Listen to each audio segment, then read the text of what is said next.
그러니까 저는 이 작가분이 공간적 설정은 되게 잘하시는 것 같아요. 이거는 제대로 TV 시리즈로 쭉 본 다음에 책으로 써야 되지 않을까. 왓슨 중에서도 비웃는 분이 있을 거예요, 분명히. 근데 진격에 보시면 이 자세가 딱 나옵니다, 여러분. 딱.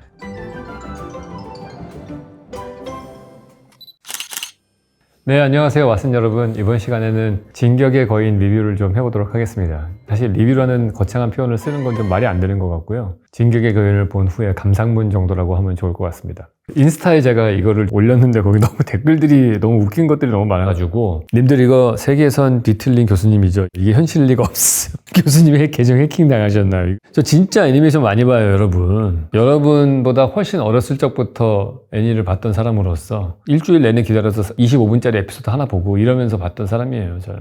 다들 아주 뜨겁게 몇천 명이 좋아요를 눌러주시고 그랬습니다. 진격의 거인을 한번 해야겠다 생각한 이유는 아케인 편을 제가 올렸는데 거기 너무 많은 댓글들이 진격의 거인을 좀 해달라 이런 얘기들이 많았습니다. 안 그래도 저희 큰아들도 이거 꼭 보라고 정말 명작이라고 여러 번 얘기를 했거든요. 근데 엄두가 안 나는 거예요. 사실은 아시다시피 그 일본 TV 애니메이션 시리즈 중에서는 그나마 좀 짧은 편에 속하죠. 94편이면 끝나는 거니까 작정하고 보면 다 볼 수 있는데 일단 극장판으로 먼저 보자. 그래서 5편 정도를 딱 알려주셔가지고 그거를 몰아서 한 이틀 만에 다 본 것 같습니다. 최근에 나온 극장판까지 다 봤는데 결론부터 말씀을 드리자면은 여러분 꼭 TV 시리즈로 보십시오. 이거는 극장판으로 봐서는 안 되는 영화예요. 제 댓글 중에 그렇게 쓰신 분이 있어요. 이거는 전 꼭 TV로 보셔야 된다. 4편하고 5편사가 너무 점프를 많이 한 거예요. 그 배경이. 그래서 어쩔 수 없이 제가 집에 가서 68화부터 94화까지를 다시 다 봤어요. TV 시리즈로. 그래서 그걸 딱 봤더니 좀 이해가 좀 되더라고요. 그러니까 거기서 얼마나 많은 부분이 놓쳐졌는지를 알게 되면은 좀 안타까운 생각이 들어요.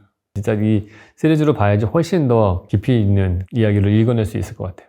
근데 하나 좋았던 거는 극장판과 TV 시리즈와 만화책 이 세 가지가 다 엔딩이 조금씩 다른 것 같아요. 보는 사람들의 관점에 따라서 본인한테 맞는 걸 선택할 수도 있을 것 같은데 되게 여러 가지로 해석이 가능한 그런 만화였다는 게 정말 좋은 거고, 원래 좋은 작품은 여러 가지 의미들이 중첩되어 있고 많은 레이어들이 있는 것들이거든요. 그러기에는 진짜 좋은 훌륭한 작품이다 그렇게 볼 수 있고, 또 무엇보다도 만화나 영화 같은 걸 보게 되면은 이게 떡밥 회수가 안 되는 것들이 많잖아요. 그러니까 특히 막 스타워즈나 그 여러 명의 감독들이 다르게 그 시리즈를 진행하는 경우들 보면은 J.J. 에브람스 같은 감독은 진짜 떡밥 엄청 뿌려놓고 회수 하나도 안 하는 감독으로 유명하잖아요. 그러니까 그런 생각 없이 막 던지는 그런 사람 말고 이분은 진짜 거의 첫 장면부터 시작해서 첫 장면을 쓸 때 이미 마지막 장면을 생각하고서 이 스토리를 만든 것 같아요. 일단 첫 번째 드는 느낌은 이게 일본의 애니메이션이라는 것 때문인지 몰라도 반전 메시지가 제일 강하게 깔려있는 그런 스토리고요. 근데 한편으로는 일본만의 메시아 스토리를 만들었다 그런 생각이 듭니다. 그러니까 반전이라고 하는 주제를 깔고, 그리고 전형적으로 신화의 기본 구성이 메시아 신화가 있잖아요. 언젠가 구원자가 나타나고 세상 종말이 오고 그런 다음에 우리는 구원받을 수 있을 것이다. 그거를 계속해서 믿는 사람들이 있고 그거를 추종하는 집단들과 그렇지 않은 집단들 간의 갈등도 나오고 이런 것들이 있는데, 그 메시아 이야기가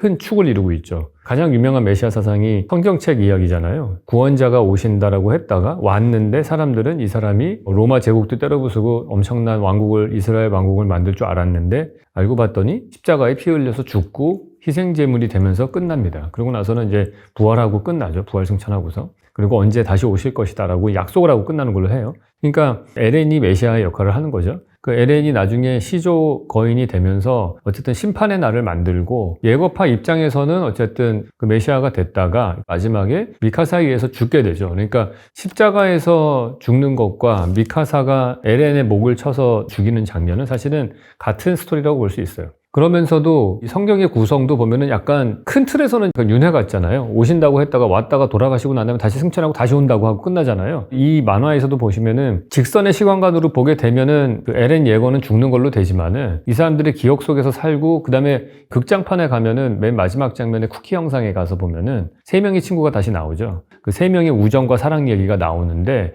근데 그게 또 윤회하듯이 계속해서 스토리가 또 오버 앤 오버 계속 진행되는 그런 구성을 띠고 있어요. 만화책 엔딩에서도 보면은 유미르가 맨 처음에 그 시조거인의 힘을 받는 괴물 만나는 그 구덩이 같은 데 들어가잖아요. 그거랑 똑같은 설정이 나오면서 다른 사람이 어떤 소년이 강아지를 데리고 오면서 거기를 쳐다보면서 끝나요. 그러면은 그것도 역시 이 모든 이야기가 다시 한번 반복돼서 시작되는 것 같은 이야기로 진행이 됩니다. 그래서 약간은 그 윤회적인 사상도 이 메시아 스토리 안에 섞여 있는데 작가분은 그러한 전형적인 메시아 사상과 이 동양의 윤회 사상과 그리고 일본의 반전 이야기 이 세 가지를 섞어가지고 아주 기가 막힌 스토리를 만들었다 그런 생각이 듭니다. 자, 그래서 이거는 이제 서론이었고 이제 우리가 본론으로 들어가면은 이거는 이제 공간적으로 이 진격의 거인을 어떻게 읽어야 될 것이냐, 저는 그 얘기를 하기 전에 이 말씀을 드리고 싶어요. 우리가 어떠한 사건의 의미를 볼 때에는 배경이 상당히 중요합니다. 칼을 든 사람이 있다고 칩시다. 만약에 그 사람이 수술실이 배경인 데서 칼을 들고 있는 모습이었다 그러면은 그 사람은 의사일 가능성이 높은 거죠. 그런데 만약에 그 배경이 골목길이에요. 으슥한 골목길이면은 강도일 가능성이 많은 거죠. 그래서 똑같은 칼이라고 하더라도 배경에 의해서 그 주체, 피사체의 의미가 결정이 나게 돼 있는데 배경이라고 하는 거는 공간인 거죠. 그래서 공간이 어떠한 바운더리로 프레임이 돼 있느냐가 그 사건의 의미를 규정하는 데 되게 중요한 역할을 합니다. 그래서 그게 공간이 되게 중요한 핵심 스토리예요. 만화 시작할 때 보시면은 조그마한 성에 둘러싸인 마을에서부터 시작을 하죠. 근데 그게 이야기의 공간이에요. 벽으로 둘러싸여 있는. 자기는 태어나자마자 바라본 게 벽을 보면서 살았다라고 하잖아요. LN의 시점에서 보면은 이 친구는 수평선 같은 걸 본 적이 없는 거죠. 넓은 땅 같은 걸 본 적이 없고 항상 벽을 보면서 이 사람은 태어났던 거예요. 그게 그 사람의 세계관의 공간이에요. 근데 거기서 조금 더 발전을 하면은 안쪽으로 들어가면 다른 공간들이 나오죠. 그 여러 개의 레이어들이 무슨 마리아 뭐 어쩌고 하면서 이렇게 지역들이 나옵니다. 그래서 안쪽으로 가면 맨 안쪽에 왕족이 사는 제일 중요한 헌병단이 지키고 있는 데가 있고, 성벽 바깥으로 왔다 갔다 하는 사람들은 조사병단들이 왔다 갔다 해요. 이 사람들의 세계관은 딱 그 정도인 거예요. 한 3개의 레이어로 되어 있는 공간이 있는 거죠. 그거는 마치 자금성 구조랑 비슷한 거죠. 우리 자금성 보시면 해자가 있고 담장 들어가면은 또 다른 담장이 있고 안에 들어가면은 점점 중요한 공간으로 들어가서 그 안에는 황제가 기거하는 공간이 있습니다. 그래서 우리 셜록 홈즈에서도 많이 얘기했던 스페이스 위딘 스페이스, 그러니까 공간 안에 공간을 계속해서 만들어서 점점 중요하고 성스러운 공간으로 들어가는, 거기까지가 이 사람의 세계관이에요. 그러면은 여기서는 최고의 적이 누구냐? 거인이었잖아요. 갑자기 거인이 나타나서 벽을 깨트리고서 침략을 해서 자기 어머니를 먹고 엄청난 사건이 생기죠. 여기서의 세계관은 조사병단은 거인을 무찌르면 되고 조사병단은 선이고 거인은 악이고 이렇게 되죠. 그 정도까지 아주 명확한 세계관. 사실은 예전에 제가 진격의 거인 처음 나왔을 때 그 장면 보고 뻔하네. 그냥 거인이 내가 볼 때는 환경 문제가 될 수도 있고 아니면은 뭐 전쟁도 될 수 있고 여러 가지로 해석되는 그 정도겠지. 그게 첫 번째 레이어인 거죠. 거의 그 크레페 케이크의 그냥 껍데기 수준인 거예요. 그 다음에 한 껍질 벗기면은 아르민하고 에렌이 둘이 막 책을 보잖아요. 바깥에는 뭐 뜨거운 불이 흐르는 강도 있고 무슨 엄청난 사막도 있고 바다도 있고 그런 세상이 있다더라. 거기까지 얘기를 해요. 상상의 영역인 거죠. 그런데 그게 갑자기 바운더리가 바깥 세상으로 확장이 딱 되니까 그 다음에 의미가 달라지는 거예요. 자기네 성벽 바깥으로가 무한대의 공간이라고 생각을 해서 거인들만 사는 공간이라고 생각했는데 알고 봤더니 그 거인조차도 에르디아인을 감싸고 있는 섬이라고 하는 성벽으로 둘러싸여 있는 그 공간 안에 갇혀 있는 거잖아요. 그러니까 집합으로 치면은 A 집합이 있고 B 집합이 있고 C 집합이 끝이고 U 집합이라고 생각을 했는데 알고 봤더니 거기에 D 집합이라고 하는 바운더리가 하나 더 있는 거죠. 그럼 바다로 끝날 줄 알았더니 바다 다음에 마레라는 다른 국가가 있어요. 그래서 그 바운더리가 더 넓어졌어요. 그러면 계속해서 의미가 바뀌잖아요. 그 다음부터는. 그걸 알고 봤더니 거인이 나쁜 놈이 아니고 우리랑 같은 동족이었고, 그러면은 조사병단의 역할이 확 달라집니다. 그럼 이제 조사병단이 싸울 수밖에 없는 거죠. 뭐 마레라는 나라를 쳐야 되는 거냐, 아니면은 전 인류의 쪽으로 봤을 때 뭐 이렇게 돼야 되는 거냐, 뭐 등등의 그 가치관의 충돌이 막 일어나기 시작하는 거예요. 같은 군대 안에서도. 그래서 그게 결국에는 어디까지 바운더리를 볼 것이냐의 이슈인 거예요. 마레만 보면은 마레만 무찌르면 될 것 같은데 또 실제로는 그렇지 않죠. 마레라는 국가가 또 딴 국가를 침략하고 한 것들이 있어서 그 복잡한 상황들이 있기 때문에 거기서 침략 당했던 나라들은 또 마레를 싫어하면서 에르디아인을 도와주는 그런 세력들을 또 규합하기도 해요. 그러니까 어떠한 바운더리로 이 공간을 설정하느냐에 따라서 선과 악의 의미가 계속해서 쉬프팅을 하는 거예요. 계속해서 왔다 갔다 하면서. 그러니까 이 작품이 되게 좋은 게 그런 것 같아요. 되게 단순한 2차원 평면적으로 쟤는 나쁜 놈이고 우리는 착한 놈이고 그 이분법적으로 하는 게 아니고 바운더리를 어떻게 하느냐에 따라서 선악의 구도가 계속해서 바뀌어 나가죠. 그 되게 의미 깊은 장면이 하나 나옵니다. 한 80몇 화쯤인가에 막 모닥불을 피워놓고서 마레 군인의 원수하고 그 군대 최고 수장하고 조사병단의 에렌을 죽이려고 하는 그 주인공 집단들하고 막 둘러 앉아가지고 스튜를 끓여먹는 장면이 나오는데 거기서 원수가 딱 그런 얘기를 해요. 정이라는 단어를 씁니다. 근데 그거 갖고 엄청나게 둘이 논쟁이 생기거든요. 그게 이 영화의 어떻게 보면 되게 핵심적인 부분인 것 같아요. 정의라고 하는 거를 어떻게 규정할 것이냐. 근데 그거는 사람의 입장이 다 다르잖아요. 제가 아까 말씀드린 대로 정의라고 하는 거가 어떠한 바운더리 배경으로 볼 것이냐, 공간의 영역을 뭐로 볼 것이냐에 따라서 의미가 계속 바뀌잖아요. 애니 같은 거인도, 여성형 거인 같은 경우도 거의 악의 축이었어요. 영화 중반까지만 하더라도. 근데 바운더리가 점점 커지니까 걔네들도 피해자였고 결국에는 그게 힘을 합치는 또 우리 편이 되는 거죠. 그러니까 이게 어떠한 바운더리로 될 것이냐에 따라서 데피니션, 정의가 계속 바뀌고 안으로 들어갈수록 점점 중요한 공간이 나온다고 하잖아요. 안으로 들어가서 그 왕궁이 있는 곳 말고 진짜 이야기의 비밀은 어디에 있었습니까? 지하실에 있었죠. 근데 아버지가 열쇠를 주고 가잖아요. 에렌의 아버지가 열쇠를 주고 가서 그 다음에 지하실 문으로 들어갔더니 거기서 그냥 발견되는 게 아니고 지하실 안에서도 서랍장을 열어야지만이 그 비밀이 있고 그걸로 끝나는 게 아니고 서랍장에 뚜껑을 들어야지만이 그 밑에 수첩이 있었거든요. 그러니까 한 3단계 들어가야지 결국에는 우리가 비밀을 알 수 있는 공간이 나오는 거예요. 그러니까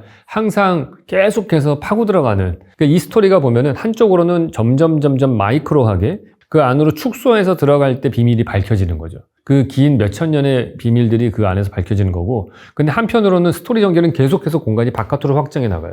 성벽을 깨뚫고 나갔더니 그 다음에 뭐 또 다른 바깥에 성벽이 그걸 깨면 바다가 있고 그 다음에 뭐가 있고 이렇게 계속해서 전체적으로 94편의 이 애니메이션이 한쪽으로는 계속해서 확장해 나가려고 하는 그런 공간이 있고 비밀을 캘 때는 계속해서 더 안으로 깊이 들어가면서 캐야 되는 거고 그 두 개의 관계 안에서 끼어 있는 사람이 에렌이라는 주인공이죠. 그리고 되게 큰 바깥으로 확장하는 역할을 하는 주요 등장인물들이 이제 조사병단이라고 하는 그 사람들이죠. 이게 이 사람들은 공간을 넘나드는 사람이에요. 그 초반부에 보시면은 조사병단만 바깥으로 나가서 전쟁하고 사람이 많이 죽은 다음에 다시 들어오고 하잖아요. 그러니까 이 사람들은 공간을 깨트리는 사람들입니다. 그리고 반대로 공간 안에 들어가서 숨어 있는 사람들, 성직자 이런 사람들이 있죠.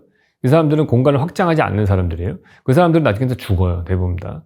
그러니까 계속해서 공간을 확장하는 사람들이 주인공으로 나오는 거고 그 안에서 확장이 될 때마다 아까 말씀드린 대로 공간적인 배경이 바뀌고 또 시간적인 배경도 바뀌면서 계속해서 그 의미가 달라지고 같은 조사병단이라고 하더라도 그 안에서 캐릭터들이 이제 가치관이 분열되기 시작을 하는 거죠. 더 흥미로운 거는 그게 공간적인 배경뿐만이 아니고 시간적인 배경도 여기서 큰 역할을 한다는 거예요. 논쟁을 할 때 너희가 거인을 그렇게 보내가지고 우리 엄마가 먹혀서 죽고 그랬잖아. 그러니까 너는 정의가 아니라고 생각해. 그러면은 그 말해국의 그 원수가 그 얘기 하잖아요. 야, 2000년 전에 니들 에르디아인들은 어떻게 했는데? 그러면은 배경이 물리적인 배경뿐만이 아니고 시간적인 배경도 있는 거예요. 우리가 항상 이웃 국가들하고는 사이가 안 좋을 수밖에 없는 이유가 아니 따지고 보면은 50년 전에 하고 500년 전, 2000년 전 얘기까지 하기 시작을 하면은 그 시간적 배경에 의해서 정의가 다 달라지는 거거든요, 또. 그러니까 이게 한두 끝도 없습니다, 사실은. 이 작가가 보여주려고 했던 가장 큰 메시지라고 저는 생각을 해요. 이게 단순한 게 아니다. 니들이 생각하는 것만큼 2차 방정식이 아니고 한 11차 방정식 정도 되는 거야, 이게. 배경이 물리적으로 어떻게 바뀌느냐에 따라서 달라지고 시간적으로 어떤 배경이냐에 따라서도 정의가 달라진다. 그래서 결국에 가서는 그거를 서로를 이해해야 된다는 게 포인트인 것 같아요. 절대적인 악이라기보다도 나의 한계도 인식을 하고 저 사람의 한계도 인식을 하면서 서로 이해하고 그래서 되게 감동적인 장면이 또 하나 있잖아요. 그 말해국의 원수하고 이 조사병단의 훈련 교관 같으신 분이 있어요. 머리 벗겨지신 분. 그분이 예거파가 막 지원병 오는 거를 기차를 폭파시키고 와가지고 나중에 가서는 그 말해국의 원수랑 둘이서 나이대도 비슷하신 분들이에요. 그분이서 힘을 합쳐가지고 추격할 수 있는 군함을 같이 폭파시키는 그러면서 전사하는 장면이 나오거든요. 그 두 분의 대화가 보면은 아주 감동적이에요. 아주 반대쪽에서 서로 싸웠던 사람들이지만은 더 큰 적은 딴 데 있다라고 하면서 둘이 이제 서로 이해하게 되는 장면이 나오거든요. 그래서 그게 이 영화에서는 되게 많은 깊이와 레이어들이 있는 서사가 다 개개인이 하나씩 있고 심지어 뭐 샤샤 같은 경우도 서사가 있잖아요. 그 여동생을 구하는 얘기 나오고 얘가 왜 고기에 연연하는지 뭐 등등 뭐 다 나오죠. 얘는 원래 사냥꾼이었고 뭐 이런 것들이 그 엄청난 많은 스토리들이 그 안에 내재되어 있습니다.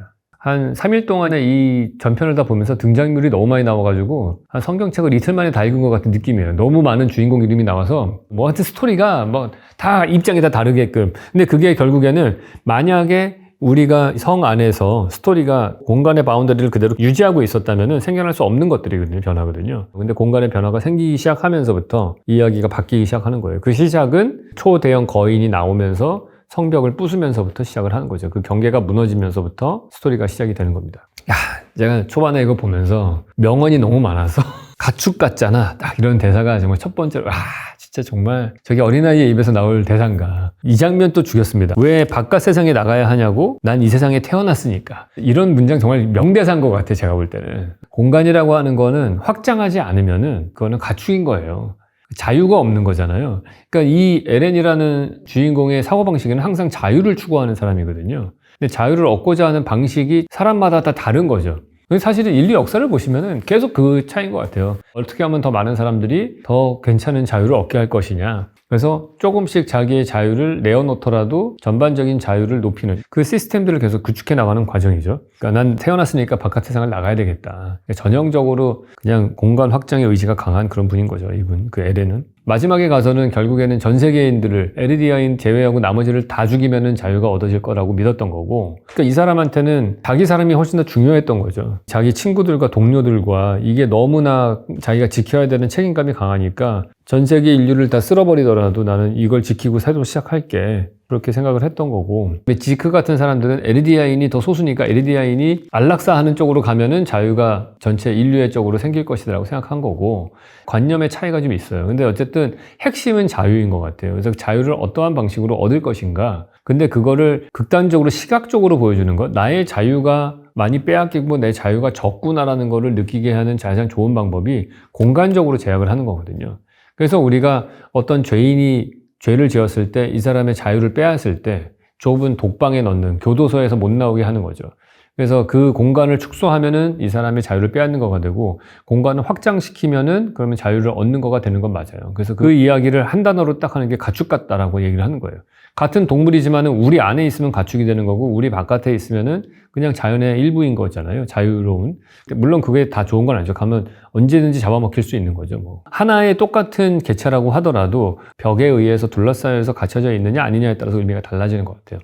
저는 당연히 후자를 택했을 것 같아요. 저라면은. 당연히 객관적인 입장에서 봤을 때는 이 안락사 계획이 훨씬 더 소수의 피해를 보고 가는 거니까, 누가 죽는 것도 아니고 그냥 자식만 안 낳으면서 인구가 줄어서 자연스럽게 거인이 없어지는 선택이었잖아요. 뭐 그래서 그게 이성적으로 봤을 때는 더 맞다고 보죠. 미카사하고 가정도 못 꾸렸는데 뭐 4년밖에 안 남은 인생도 연장시키고 그리고 편안하게 살면 되는 거 아니었나? 이 원의 사이즈가 딱 일본 영토 정도 된다고 하더라고요. 결국에는 이 사람의 작가의 세계관이, 그러니까 19세기 이전에 일본이잖아요, 그게. 일본이라는 나라가 섬이고 항상 그 안에서 갇혀가지고 치고받고 싸우고 그 안에도 여러 성들이 있고 막 하잖아요. 심지어는 몽골 제국의 침입도 거의 안 받았단 말이에요. 태풍 때문에. 그래서 완전히 고립되어 있는, 마치 에르디아인 섬처럼 그렇게 고립되어 있다가 그 성벽을 바깥으로 깨고 나간 사건이 진주만 공격이고, 그 다음에 저쪽 북쪽으로 가서 러일 전쟁, 청일 전쟁하고 하잖아요. 결국에는 2차 세계대전의 의미가 자기네들 공간을 확장하기 위해서 전쟁을 일으키고 나갔던 거였잖아요. 일본 입장에서 보면은. 근데 그게 진격의 거인 스토리랑 비교를 해보면은 이 자기네 성벽이라고 할 수 있는 마지막 바운더리를 뚫고 나갔을 때 바다 건너에 적들하고 싸우기 시작을 한 거잖아요. 그 마레국이랑 싸우는 것 같이. 그러면서 진짜 문제가 생기는 거죠. 그래서 그 마레국에 기습 공격한 거가 진주만 공격 같다고 했잖아요. 그러면은 한쪽 편에서는 그걸 지지하는 예거파 같은 경우에는, 야, 이거 이제 우리가 이제는 평화를 얻을 수 있다. 2차 세계대전에서 우리가 이기면 된다. 그리고 다른 뭐 나치하고도 연합하고 막 그러잖아요. 자기네를 도와주는 또 딴 애들도 있고 하니까 그렇게 해서 이길 수 있을 거라고 생각을 했겠죠. 한쪽에서는.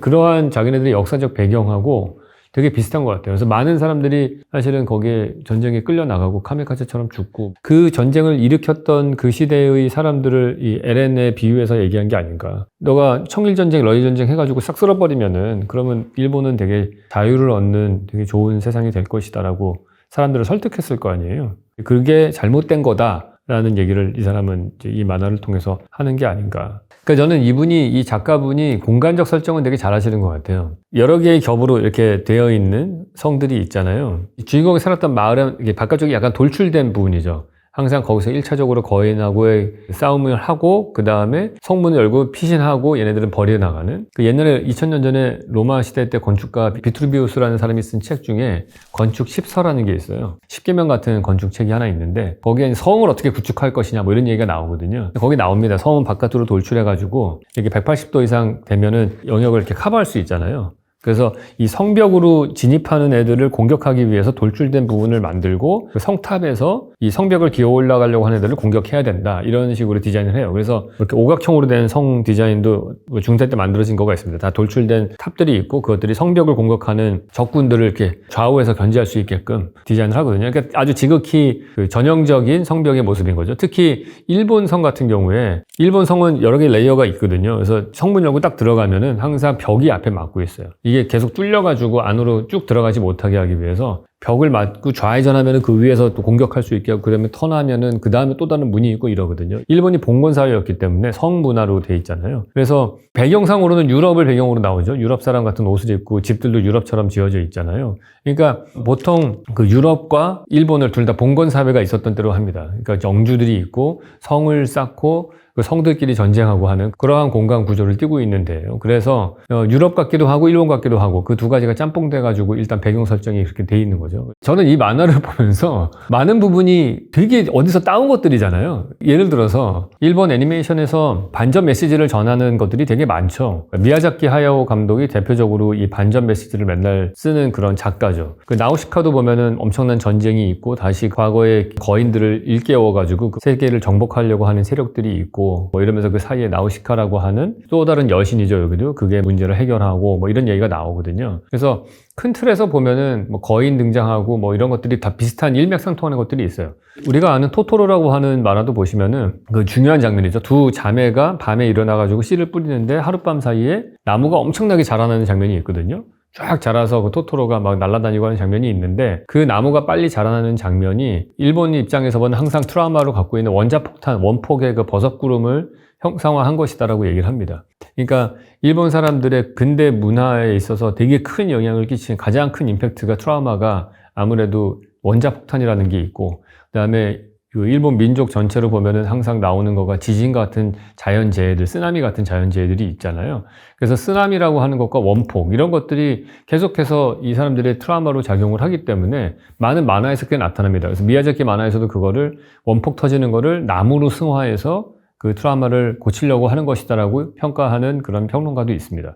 마찬가지로 이 드라마도 보면은 진격의 거인에서는 거인으로 바뀔 때 뭐가 폭탄 터지듯이 나오는 장면도 나오고 거대한 거인이 나오고 마지막에 진격할 때는 거의 무슨 쓰나미가 휩쓸어 가듯이 그 모든 마을을 다 초토화시키고 가는 것들 그런 것들이 전반적으로 보면은 그냥 이 사람들의 무의식 세계 속에 우리나라 사람들은 잘 가지고 있지 않은 그러한 요소들이 많은 것 같아요. 그리고 어떤 면에서 보면은 그 에렌이 기습 공격을 하잖아요. 마레를 기습 공격해가지고 어쩔 수 없이 전쟁에 참여하게끔 만든다든지 이런 거는 보면은 일본이 진주만 공격을 한 게 생각이 나기도 하고 그 에리디아인들이 마레 국가에서는 마치 이스라엘 유대인들이 게토에서 모여 사는 것처럼 그 안에서 유대인들 완장 차고 다녔잖아요. 옛날에 다윗의 별 같은 거. 그래서 거기도 이상한 별 모양으로 되어 있는 것들 그게 되어 있고 근데 결국에는 그 유대인의 후손인 아인슈타인 그 유대인 과학자잖아요. 그 유대인 과학자가 원자폭탄 만들잖아요. 원자폭탄을 만드는 중요한 상대성 이론을 만드신 분이잖아요. 그러니까 그런 거 보면은 이것도 역시 또 유대인들이 엄청난 진격의 거인을 만드는 애들이잖아요. 그래서 되게 미워하는 사람들도 되게 많고 그 보면은 뭐 다 이런저런 생각이 나요. 그러니까 아이템들이 그냥 은유적으로 어떤 우리가 현실에 있는 사건들, 뭐 원자폭탄 투여한 거라든지 쓰나미라든지 이런 것들이 다 은유적으로 해석이 돼서 어떤 때는 이걸로, 어떤 때는 저걸로 이렇게 다 돼 있는데 그래서 단순한 저로서는 그러면은 얘가 미국인가? 뭐 얘가 이스라엘 민족인가? 이런 식으로 단순하게 1대1로 이렇게 해석을 해보려고 했거든요. 근데 스토리 전개가 그렇게 안 되더라고요. 그러니까 항상 1대1로 분석이 되는 게 아니고 그냥 그 요소들은 다 있는데 그걸 썩는 게 규범벅이. 이거를 어떻게 표현할 수 있냐면은 우리가 문장을 보시면은 I am Tom 이렇게 딱 있으면은 각각의 단어들이 있죠. I하고 M하고 Tom이라고 하는 각각의 단어들이 있는데 그 단어들을 그 의미가 있잖아요. 그 의미는 세멘틱이라고 합니다.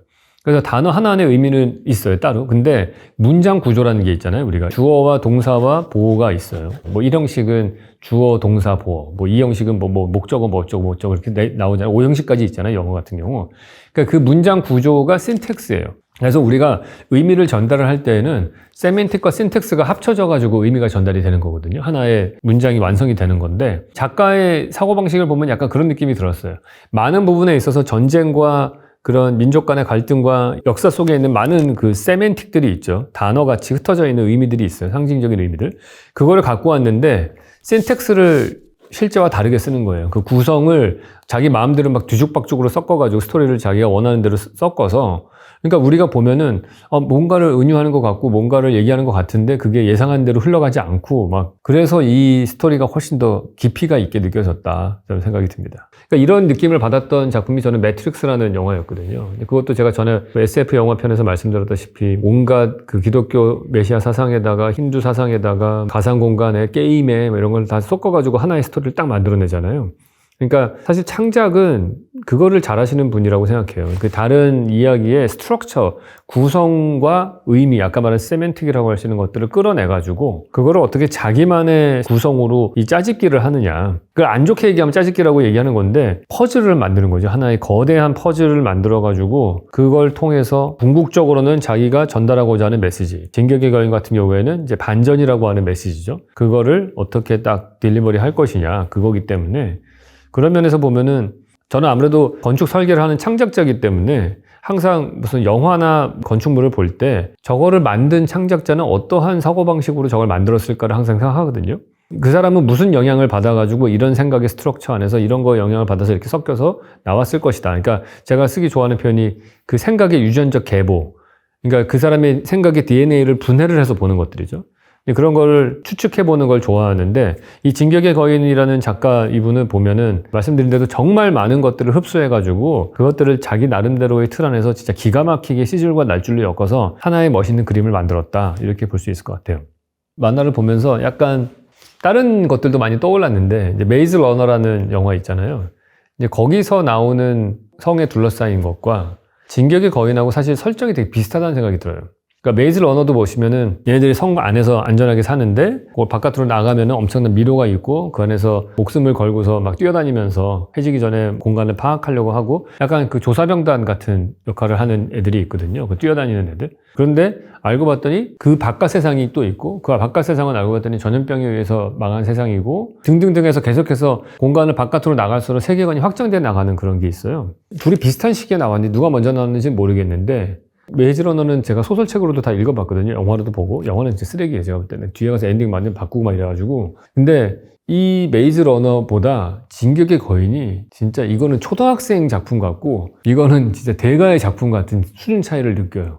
용두사미의 전형이에요. 메이즈 러너. 뭐 어마어마한 떡밥이 있고 막 대단한 게 있을 줄 알았는데 별거 없이 끝나고 진격의 거인은 캐면 캘수록 놀라운 스토리가 전개되는. 근데 공간 구성과 스토리 전개가 되게 비슷하게 되는 작품이었던 것 같아요. 근데 많은 부분에서 일본 전통 만화의 오마주도 많이 느껴졌어요. 근데 나는 진짜 기절했던, 제일 놀랐던 장면이 뭐냐면은 갑자기 뜬금없이 어떤 거인이 나와가지고 막 미카사 살려주고 하는데 에렌이 갑자기 목 뒤에서 이렇게 쭉 나오잖아요.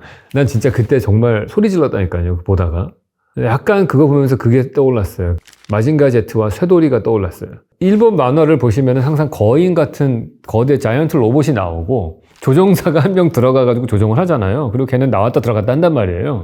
뭐 그레이트 마징가 뭐 엄청나게 많죠. 그런 시리즈들이. 뭐 그랜다이저도 있고 뭐 그러한 설정이 여기에도 녹아 있는 것 같아요. 그게 미케니컬한 로봇이 아니고 거인일 뿐인 거지. 각각 다른 캐릭터의 거인, 다른 로봇이라고 볼 수 있겠죠.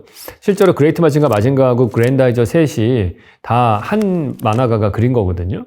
근데 이 사람이 거대 로봇을 한 명의 사람이 들어가서 조종한다라는 그 설정이에요. 근데 보면은 여기도 뭐 에렌이 바뀌어서 막 진격의 거인도 있고, 그다음 갑옷 거인이 있고, 여성형 거인이 있고, 여러 종류의 9개의 그 거인들이 나오잖아요. 그리고 다 그 안에 사람이 들어가서 조종을 하고, 그다음에 부서지면 나와서 다시 만들어내고. 그러니까 그 설정이 일본 로봇 만화의 그 세계관을 유기체로 바꿨다 뿐이다. 이렇게 볼 수 있을 것 같아요. 그래서 그것들을 갖고서 더 큰 악과 싸우는 막 이런 얘기잖아요. 근데 막 거기도 보면은 그 기계수라고 하는 어마어마한 집단들하고 이 그레이트 마징가랑 막 그랜다이저랑 막 합쳐가지고 싸우고 그러거든요. 그러니까 그러한 설정이 확실히 일본 애니메이션계의 그 계보를 잇는 설정이다. 그렇게 볼 수 있을 것 같아요. 입체기동 장치 하고 날아다니는 건 그건 완전히 스파이더맨이잖아요. 그거 보면은. 일단은 우리가 스파이더맨이라는 영화를 봤을 때 사람들이 열광했던 가장 큰 이유는 움직임의 속도가 다르잖아요. 시점도 좀 다르고. 우리가 보통 도시를 걸어 다닐 때에는 거의 개미처럼 바닥에 깔려가지고 걸어 다니면서 이렇게 우러러 봐야 되잖아요. 근데 스파이더맨이라는 영화를 보면은 더 위에 있는, 떠 있는 시점에서 거미줄을 걸어가지고 확 당기면서 확 빨리 날아가잖아요. 제가 좋아하는 그 이벤트 밀도라는 측면에서 봤을 때 속도가 10배 빨리 갔다는 얘기는 내가 보는 장면들이 10배 더 많은 정보들을 나한테 주는 거니까 그 색다른 경험처럼 느껴지는데, 우리가 입체기동 장치라는 그 아이템이 딱 들어가는 순간 주인공들이 움직이는 레벨이 땅 레벨이 아니고 위에서 움직이면서, 그리고 일반적으로 우리가 보던 그냥 성 안에 있는 유럽의 뻔한 도시거든요. 피렌체 같은 도시잖아요. 근데 그런 도시임에도 불구하고 전혀 다른 시점에서 전혀 다른 속도로 움직이는, 그렇게 되니까 색다른 배경처럼 보이는 것 같아요. 그래서 이게 그 얘기를 하더라고요. 만화책보다 애니메이션이 더 좋다라고 얘기를 많이 하는데, 그 가장 큰 이유가 거기에 있는 것 같아요. 만화책에서는 입체기동 장치의 역동성, 속도감을 느낄 수가 없거든요. 그런데 여기서는 그게 보여지고 있어서 훨씬 현장감이 넘치고 좋았던 것 같습니다. 근데 나는 그거 보면서 저거 진짜 무거울 것 같은데 저거 어떻게 들고 다니지? 칼 한 10자루 차고 있고, 그 다음에 그 기동 장치에 가스 탱크 메고 있고, 제가 뒤져보니까 미카사는 키가 170으로 나오더라고요. 에렌도 키가 170이고 라이너가 185, 아르민이 163인가? 168인가? 뭐 그 정도. 그 163cm의 남자애가, 그 꼬마애가 그걸 어떻게 다 들고서 그렇게 작동을 하는지 정말 하여튼 상상력이 기발했다, 저는 생각을 합니다. 네. 해자만 있어도 이 만화 안 나왔다. 아니, 이게 보니까 그 섬에서 만들어 놓은 그 성 영역을 계산을 해보면은, 인터넷 자료에서 봤는데 그 사이즈가, 그 면적이 거의 일본 땅의 면적이라고 하더라고요. 너무너무 넓은 거죠. 그래서 사실은 해자를 만들기는 거의 불가능하다고 볼 수 있고, 오히려 그냥 섬에 들어가서 살았다면 더 나았겠죠. 그러니까 이 무슨 왕이죠? 맨 처음에 그 들어가서 살기로 결정한 왕. 근데 그 사람도 그래서 섬으로 간 거겠죠. 바다로 둘러싸여서 서로 오가지 못하게 하는 그런 공간을 만들려고. 근데 그 해자를 만들어 놓는 게 이제 유리한 가장 큰 이유가 여러 가지가 있지만은, 보통 성을 공격을 할 때 공성전이라고 하잖아요. 성을 공격할 때 이 사람들이 이 성벽에다가 대고서 뭘 이렇게 걸쳐서 바퀴 달린 걸 끌고 와가지고 성벽 높이랑 똑같은 거를, 공격 탑을 끌고 와서 이렇게 대고서 공격을 하거든요. 그런 거 그 반지의 제왕 영화 같은 거 보면 많이 나오잖아요. 근데 해자를 파놓으면 그 바퀴 달린 애를 못 끌고 오는 거예요. 근데 그게 사실은 1차적으로 제일 크고, 근데 불로 공격하는 경우가 대부분이죠. 근데 뭐 대부분의 성벽들은 돌로 돼 있으니까 불로 했을 때 크게 문제가 되진 않지만은, 보통 뭐 영화 같은 거 보면은 석유 같은 거 뿌리고서 그다음 불을 공격을 하니까, 옆에 이제 이런 물들이, 해자가 있으면은 그런 면에서 화공을 할 때 수비하기도 좀 더 유리할 것이다, 그렇게 볼 수 있을 것 같아요. 건축 양식, 저는 약간 이 건축 양식이 독일 쪽이랑 비슷한 것 같아요. 뭘 보면 알 수 있냐면은, 딱 보셨을 때 지붕의 기울기를 한번 보세요. 30도 정도 되는 기울기거든요. 그럼 이건 어느 정도 비가 좀 내리는 지역이라는 걸 알 수 있겠죠. 그런데 가장 독특한 특징이 나무로 된 스트럭처 같은 게 있고, 그 다음에 그 사이사이가 하얀색으로 칠해져 있잖아요. 그러니까 이게 약간 저 프랑스 쪽 아니고 덴마크, 독일 이런 쪽 있죠. 프랑스에서도 알사스 지방이었던데, 독일의 침략을 받았던 지역들 다 이런 양식으로 돼 있는 게 많거든요. 그러니까 저거는 왜 저렇게 됐냐면은, 어느 시점에 가서는 나무가 좀 귀해져요. 목재 사용량이 늘어나면서 땔감으로도 써야 되고 여러 가지로 쓰면서, 그러면서 건축을 할 때 나무를 좀 적게 쓰면서 만들 수 있는 그런 디자인 양식이거든요, 저게. 그래서 약간은 그 독일 이쪽의 건축 양식이랑 좀 비슷하지 않나 생각이 들어요. 유럽에 사시는 분들이 훨씬 더 저보다 잘하실 것 같아요, 근데. 시간 신화구의 실제 모델은 저는 개인적으로 그거랑 되게 비슷하다는 느낌 받았어요. 두브로니크 제가 가봤는데 사이즈도 비슷한 것 같고, 근데 벽은 다르거든요. 여기는 모든 도시가 다 베이지색의 사암 같은 걸로 만들어져 있어가지고, 근데 오렌지색 지붕이 되게 통일이 돼 있어요. 그거랑 좀 비슷한 느낌 받았습니다. 근데 대부분의 중세시대 때 도시가 딱 이 정도 사이즈거든요. 이 정도의, 너무 크지 않고, 왜냐면은 주변에 벌판이 있어서 농노들이 나가서 농사를 짓고, 전쟁이 나오면 성 안으로 숨어가지고 기사들의 지휘 아래서 전쟁하고 이런 거였거든요. 물론 저게 성벽이 50m 높이로 돼 있지는 않죠. 훨씬 낮게 돼 있고. 그런데 그 정도의 사이즈인 것 같아요. 우리 시간 신화구에서 우리가 관심 있게 봐야 되는 건 뭐냐면은, 강이 지나가는 걸 보실 수 있어요. 강이 관통을 하잖아요, 지금. 그러니까 월 마리아 앞에 이게 시간 신화가 있잖아요. 근데 시간 신화의 오른쪽에 강이 흘러서 관통해가지고 성 안으로 들어간 다음에 월 마리아의 성벽 뒤로 뚫고 또 강이 흘러가거든요. 그러니까 성을 만들 때 사실은 제일 중요한 거가 물이에요. 근데 이거랑 똑같은 구성을 우리 수원, 화성에 가시면 볼 수 있어요. 수원, 화성을 가서 보시면 이렇게 딱 있는데, 수원이 왜 수원이겠어요? 물 숫자 쓰거든요? 거기 물이 많아요, 그 지역이. 그래서 아까 말씀드린 대로 성에서 우리가 공성전을 할 때 제일 중요한 게 상수원을 확보하는 거거든요. 그래서 물이 많아야 돼요. 그래서 일부러 수원화성을 만들 때 그쪽으로 강물이, 시냇물이 흘러서 화성을 관통해서 가게끔 성의 바운다리를 정합니다. 그러면 어떻게 되겠어요? 그쪽이 제일 취약하겠죠. 근데 여기는 공격 들어온 애들이 거인밖에 없잖아요. 일반적으로 전쟁을 할 때는 거기가 제일 취약한 데거든요. 그래서 거기에 뭐 이렇게 창살 같은 걸로 해가지고 사람들 못 들어오게 막고 뭐 이런 것들이 있거든요. 그래서 여기도 보시면은 기본적으로 그러한 성에 필요한 그 요소들은 딱 갖춰져 있는 상태로 디자인이 돼 있다. 그래서 진짜 현실적이라고 저는 보여져요. 스타디를 많이 한 것 같아요. 근데 이게 도시계획자 입장에서 본다면은 이거를 막 고민을 많이 했을 것 같아요. 저 강을 이거의 센터로 지나가게 할 거냐, 서울같이, 아니면 한쪽으로 치우쳐서 지나가게 할 거냐, 이런 고민을 하겠죠. 근데 이제 그런 문제가 생기죠. 센터로 얘를 넣게 하면은 이 도시가 양분이 되면서 엄청나게 많은 다리를 만들어야 되는 거예요. 서울의 한강 다리처럼. 그러면 엄청난 건축을 그 안에서 해야 되는 거잖아요. 그러니까 얘네들이 필요한 거는 결국엔 상수원이니까 얘를 한쪽으로 치우치게 하고 5분의 4 정도의 영역이 한쪽으로 몰려서 거기서는 다리를 구축하지 않더라도 도로망을 만들기가 되게 편하게 해놓고 그 다음에 어쩔 수 없이 이쪽 끝으로 가는 데에만 다리를 몇 개 만들어서 쓰게 했다. 이렇게 볼 수 있어요. 서울이 현실판 신하시고 진짜 이 진격의 거의 밈이 엄청나게 많구나. 네, 방벽은 왜 원형에 가까울까? 원형이 가장 원초적인 공간이에요. 제 공간인간 책 1장에서도 얘기했듯이 모닥불을 피웠을 때 사람은 동그랗게 앉잖아요. 같은 간격으로 떨어져 있어서 가까이 가면 뜨겁고 멀리 가면 춥고 하니까 그렇게 해서 자연스럽게 만들어진 게 원형이고 인류 최초의 그 건축물이라고 하는 괭베클리 테페도 원형으로 되어 있고 스톤힌지도 원형으로 되어 있죠. 그러니까 평면도의 가장 기본적인 형태가 원형이거든요. 인간이 그 아주 원시 시대부터 경험했던 것들. 그리고 그냥 단순하게 구조적인 것만 보더라도 아치가 이렇게 반원형으로 되어 있잖아요. 왜냐하면 힘을 받을 때 그게 가장 안정적으로 힘을 분산시키기 때문에 그래요. 근데 그거를 평면으로 만든다면은 우리가 사각형으로 만들게 되면은 사각형 변의 중심부는 되게 취약할 것이고 목 꼭지점 부분은 탑이 있으니까 그쪽은 이게 방어하기가 되게 좋겠죠. 근데 원형으로 만들었을 때 균질하게 어느 한쪽에 취약점이 딱히 없이 그나마 그 성벽에 보완을 할 때는 더 유리할 것이다. 하지만 당연히 중간중간에 그 탑들이 나와가지고 그 성벽들을 지키고 보호해야 되는 그런 부분은 있겠죠. 그런 구조적인 이유가 좀 있지 않을까 하는 생각을 합니다. 여기 보면은 보디암 성 같은 경우에 이게 사각형으로 가능했던 것 중에 하나는 아무래도 주변이 다 해자로 다 물 속에 있잖아요. 그렇기 때문에 좀 더 유리했던 부분이 있을 것 같고 그리고 얘는 사이즈가 작아서 그래요. 사이즈가 작은 성들은 사각형으로 하는 게 그 내부 공간을 효율적으로 쓸 수 있잖아요. 근데 원형으로 만들면 비효율적이거든요. 이 사이즈가 커지면은 사실은 원형으로 했을 때가 중심부하고 거리가 똑같지 않습니까? 여기가 사각형으로 되면은 예를 들어서 사각형인데 가운데 왕이 살고 있어요. 그러면은 이 변의 중심부를 뚫고 들어오면은 이 거리가 짧아지잖아요.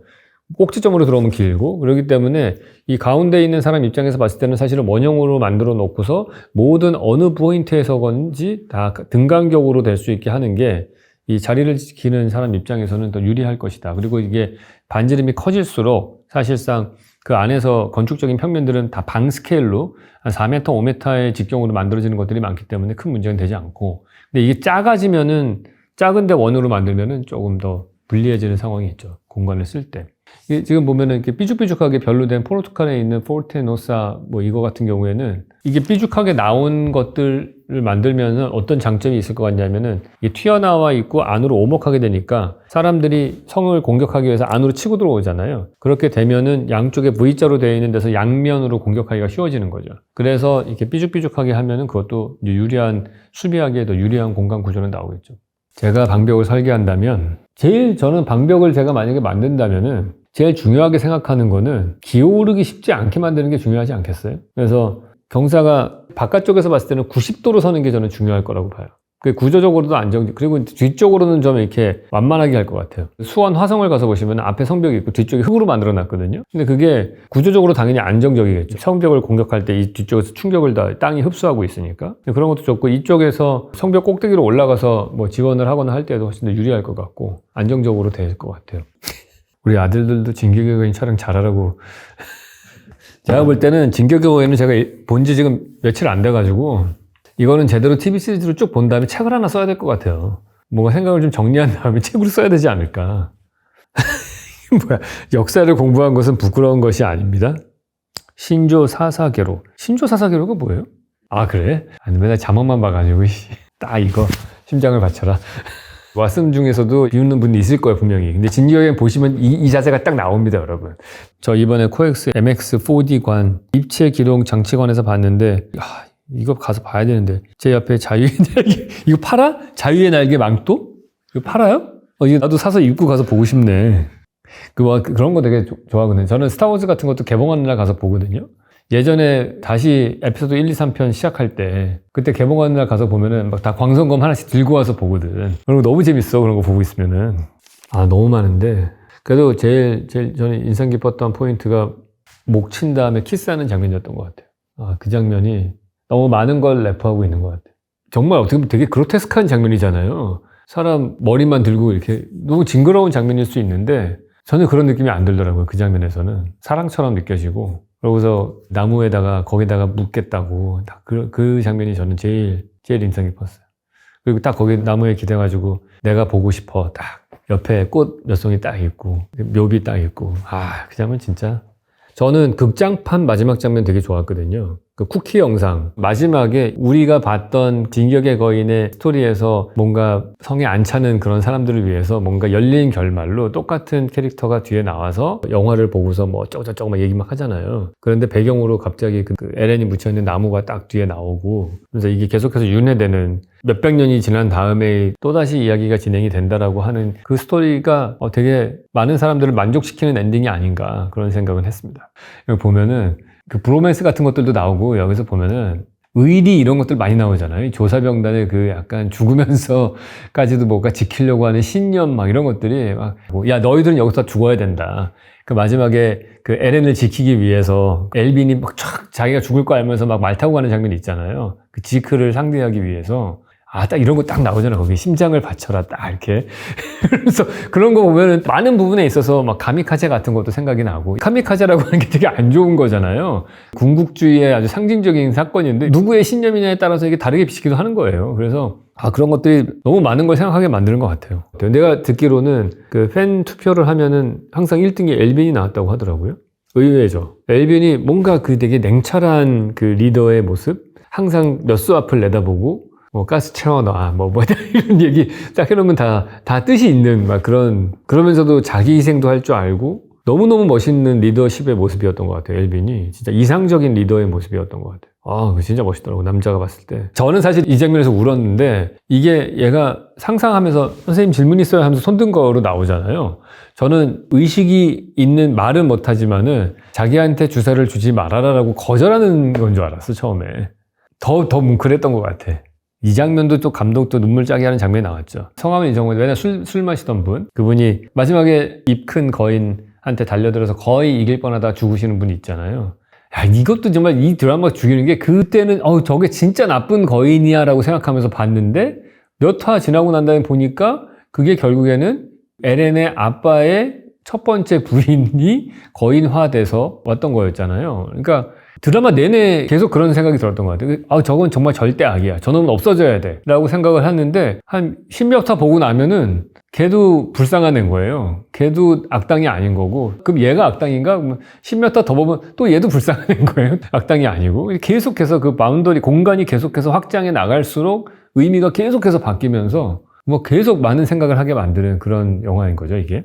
모든 사람은 무언가에 취해 산다. 무언가의 노예였다. 이런 문장도 아주 진짜 이 작가가 정말 딥하신 분이구나. 그런 걸 느끼게 했어요. 하여튼 진짜 보면서 내내 호기심을 정말 많이 자극하는, 저는 지크 처음에 등장했을 때 진짜 쇼킹했어요. 보통 지금까지 봤던 거인들은 지성적이지 않았잖아요. 대사 없고, 일단 첫째로 주사 맞고 거인이 되는 사람들은 약간 무지성의 좀비 같은 존재들이었는데, 갑자기 그날도 좀 똑똑하게 움직이는 애들이 그런 갑옷 거인이나 여성형 거인이었는데, 갑자기 지크는 말을 하고 막 호기심도 있고, 그래서 진짜 깜짝 놀랐어요. 리바이 vs 미카사.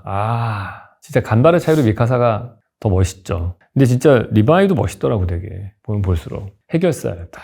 진짜 그 장면 리바이 너무 멋있었던 것 같아요. 그 지크 죽이려고 갔을 때 있잖아요. 모든 그 엘빈하고 다 거의 초토화로 다 죽고 그랬는데, 그때 혼자서 나무도 없는데 할 때니 거인을 삼아가지고 하나하나 짝짝짝 죽이면서 가잖아요.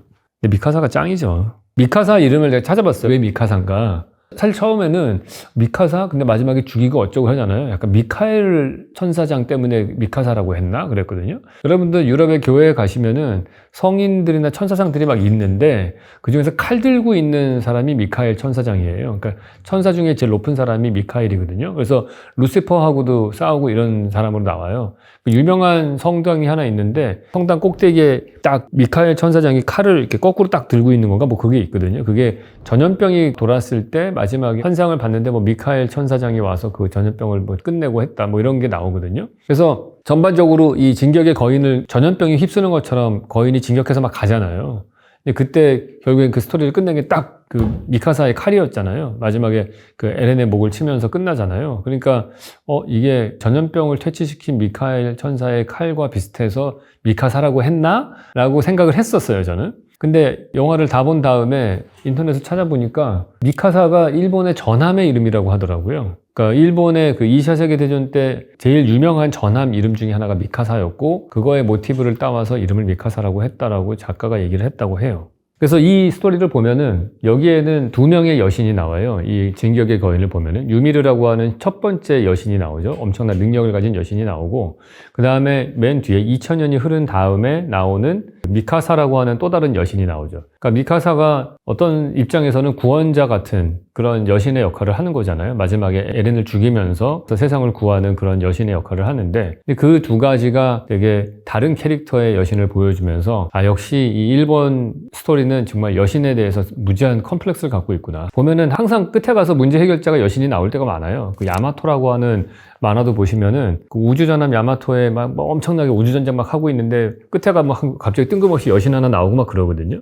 그래서 그런 스토리가 되게 많죠. 뭐 천년 여왕도 보면은 약간 그런 걸 배경으로 깔고 있는 스토리이기도 하고 은하철도 999도 메텔 같은 사람이 여신 같은 캐릭터로 나오는 거죠. 거의 전지전능한 캐릭터로 나오고 항상 보면은 약간 찌질한 주인공 남자들이 나오고요. 그 문제를 해결해주는 사람은 꼭 여성 캐릭터가 나옵니다. 그런 컴플렉스가 있는 것 같아요. 그래서 여기서도 보시면은 미카사가 없으면은 이 스토리는 진행이 안 되고 미카사 없으면 에렌은 애초에 그냥 거기까지 가지도 못하는 사람으로 나오거든요. 그래서 그러한 누군가 나를 보호해주는 강력한 여자가 있으면 좋겠다라고 하는 그런 생각이 문화 전반에 좀 깔려 있는 게 아닌가 그런 생각이 듭니다. 다 끝까지 보고 난 다음에 진짜 감동적이었던 부분이 이제 그 첫 장면에서 그 에렌이 낮잠 자면서 얘가 꿈에서 깼는데 막 눈물을 막 흘리잖아요. 대서사를 다 본 다음에 보니까 거기도 마지막 장면이 그 나무 아래에서의 장면들이 나오잖아요. 그러니까 그거 자체가 이 모든 스토리를 걔는 그 장면에 첫 장면에서 봤던 거죠. 꿈속에서. 왜냐하면 그 아이의 꿈속에서는 사실은 그 유미리의 세계관 안에서는 어떻게 뭐 시간과 공간을 초월해가지고 다 연결되어 있기 때문에 모든 것들 과거와 현재와 미래가 따로 구분되어 있지 않고 한 번에 다 볼 수 있게 되니까 지금의 어린아이의 몸으로 있긴 하지만은 전체 스토리를 다 보고서 이제 울었던 것이죠. 그래서 거기서 이제 미카사하고 둘의 관계가 맨 마지막에도 또 미카사하고 그 에렌의 관계가 딱 그 나무 아래에서 되면서 완벽한 수미상관을 이루면서 스토리가 만들어지는 거죠. 근데 이게 장대하게 보면은 엄청난 전쟁 사고 대서사시 몇천 년 되는 역사 이야기이기도 하지만은 동시에 이 이야기는 한 여인의 사랑 이야기로 귀결되거든요. 그 두 개의 스토리 플롯이 막 가는 것 같아요. 물론 뭐 여러 개가 그 레이어가 가죠. 뭐 거기 안에 여러 개의 우정도 있고 뭐 남녀 간의 우정, 뭐 상관과 부하 간의 어떤 끈끈한 정이라든지 뭐 너무나 많은 인간이 가질 수 있는 거의 대부분의 감정선들이 다 지나가는 것 같아요. 복합적으로. 그게 정말 무슨 동아리줄처럼 그게 막 엮여가지고 스토리가 진행되어 나가는데 크게 본다면은 그 에르디아 민족, 에르디아인들의 이야기가 마치 그 이스라엘 민족 같이 핍박받기도 하고 막 그런 스토리가 쭉 전쟁 이야기가 나오기도 하면서 엄청나게 많은 목숨이 죽는 그런 이야기이기도 하지만은 인구의 80%가 죽는 이렇게 많이 사람이 죽는 애니메이션도 사실 보기 드물어요, 사실은. 엄청나게 많은 주인공들이 실제로 죽어나가잖아요. 근데 그러면서도 동시에 그 밑에 플롯은 결국에는 미카사의 사랑 이야기라고 저는 봐요. 미카사와 에렌의 사랑 이야기가 그 두 개가 평행선을 그리면서 결국에 가서는 엔딩에서는 많은 것들의 의미를 담고 있죠. 그런데 그 두 개의 스토리가 전하고자 하는 메시지는 이제 반전 메시지다. 그렇게 보시면 될 것 같습니다. 네. 좋은 영화나 소설이나 드라마나 이런 것들은 보는 사람에 따라서 해석할 여지가 많은 거라고 생각을 해요. 근데 그렇게 되려면은 여러 개의 이야기 구성의 레이어가 있어야 됩니다. 예를 들어서 우리가 토이스토리 영화 같은 것들을 보면은 좋은 영화라는 게 느껴지는 게 토이스토리 2를 보시면은 거기에 어린아이들은 어린아이들이 가서 보면서 막 좋아하는 스토리가 있어요. 근데 그 안에서 조릭인가 하고 버즈 라이트이어하고 아버지와 아들이라고 하는 설정이 거기 나오거든요. 근데 그거는 스타워즈의 팬들, 그러니까 그 아이를 데리고 가서 영화를 보는 부모님 세대들이 또 좋아하는 요소가 거기 숨겨져 있는 거거든요. 그걸 보면서 둘 다 열광을 하는 거예요. 그 스토리를 아이들은 이해하지 못하는 부분들을 어른들은 알 수 있게끔 해줌으로써 레이어가 여러 겹이 쌓여 있는 거죠. 그래서 무언가를 감상을 할 때에도 더 아는 만큼 보인다고 더 많은 레이어를 읽어낼 수 있으면은 사실은 더 그 작품이 풍성해지는 건데 좋은 작품들은 그것들 레이어를 정말 많이 쌓아놓은 것들이 있어요. 그 크레페 케이크처럼. 파고 계속 스토리가 나오고 그 레이어들끼리 서로 시너지 효과도 일으키고 서로 간섭을 일으키면서 또 다른 스토리도 만들고 막 그러는데 이 진격의 거인 같은 경우에는 엄청난 레이어들이 그 안에 숨겨져 있습니다. 길지 않은 시간이거든요, 사실은. 이 아이들이 어렸을 때부터 시작해서 끝날 때까지가 뭐 몇 년 정도 되나요? 한 10년 되나? 뭐 한 그 정도 되는 기간의 스토리고 등장인물은 되게 많이 나오죠. 그런데 그 레이어들이 엄청나게 그 안에 섞이면서 그리고 그 스토리가 섞이게 된 가장 큰 이 레이어를 만들게 되는 계기는 이 작가의 치트키 같은 건 뭐냐면은 공간을 점점 확장시켜 나갔다는 거거든요. 그러니까 같은 의미지만은 그게 공간이 바뀌는 1단계, 2단계, 3단 변신을 막 하면서 바뀔 때마다 그것들이 계속해서 의미가 달라지게끔 해준 거예요. 그러니까 하나의 등장인물이 여러 개의 레이어를 가지게 될 수밖에 없는 거죠. 그러니까 100명의 등장인물이 나와도 공간의 배경을 4단계로 변형을 시키면은 마치 무슨 프리저가 몇 단계로 변신하듯이 그렇게 딱 바뀌게 되면은 곱하기 4 해가지고 한 400개의 스토리가 만들어지는 것과 비슷한 것 같아요. 그래서 그런 면에서 보면은 정말 이야기의 구성이 되게 촘촘하고 세밀하고 잘 짜여져 있는 그러한 좋은 작품이었다. 되게 많은 걸 배웠습니다. 저도 이게 보면서 많은 거를 생각하게 만드는 그런 좋은 작품이었어요. 여러분들도 꼭 시간이 많으시면 좀 한번 보셨으면 좋겠고 영화판은 나중에 보시고요. TV 시리즈로 보시는 걸 권해드립니다. 그게 훨씬 더 나은 것 같아요. 아직 성에 안 차시면 댓글로 질문을 남겨주시면은 제가 더 추가로 그거를 읽고서 답변을 하는 편을 다시 만들도록 하겠습니다. 이게 워낙에 이야기도 많고 저도 이제 앞에 못 봤던 그 1회부터 68회 정도까지의 TV 시리즈를 이제 놓친 것들이 있기 때문에 그것들을 좀 한번 다시 볼까 하거든요. 그래서 보고 생각을 좀 정리를 한 다음에 더 많은 얘기를 나눌 수 있을 것 같습니다. 그러면 이걸로 마치도록 하겠습니다. 다음 시간에 뵙겠습니다.